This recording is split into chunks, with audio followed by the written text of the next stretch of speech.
جس رات قرآن پاک مکمل کمپلیٹ عرش الہی تو آسمانہ تے آیا، وہ رات بھی ساریاں راتاں نالوں اعلیٰ و افضل ہے۔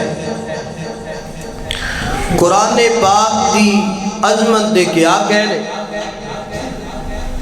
اللہ پاک نے قرآن پاک دی حفاظت تعظیمہ خود اٹھایا، فرمایا اِنَّا نَحْنُ نَزَّلْنَا الذِّكْرَ وَإِنَّا لَهُ لَحَافِظُونَ۔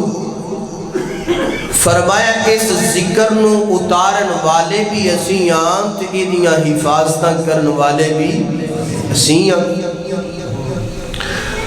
جس طرح اللہ پاک نے قرآن دی حفاظت تعظیمہ اٹھائے، اسی طریقے دنال اللہ پاک نے قرآن پاک دی تلاوت کرن والے دی حفاظت تعظیمہ بھی اٹھایا۔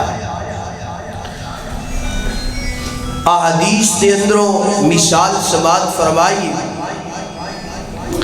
نبی کریم صلی اللہ علیہ وآلہ وسلم نے ارشاد فرمایا کہ جو بندہ رات نو سون لگیاں آیت الکرسی پڑھ کے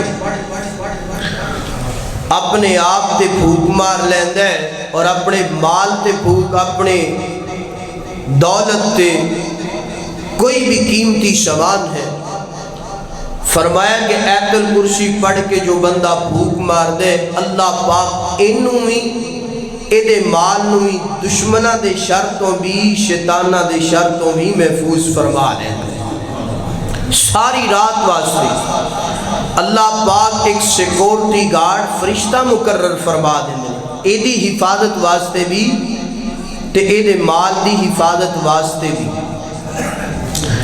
قرآن پاک دے نال جس بندے نے یاری لگائی، جس بندے نے قرآن پاک نال وفا کی تھی، اللہ پاک نے کسی بھی میدان دے اندر وہ دی کانڈ لگن دی تھی۔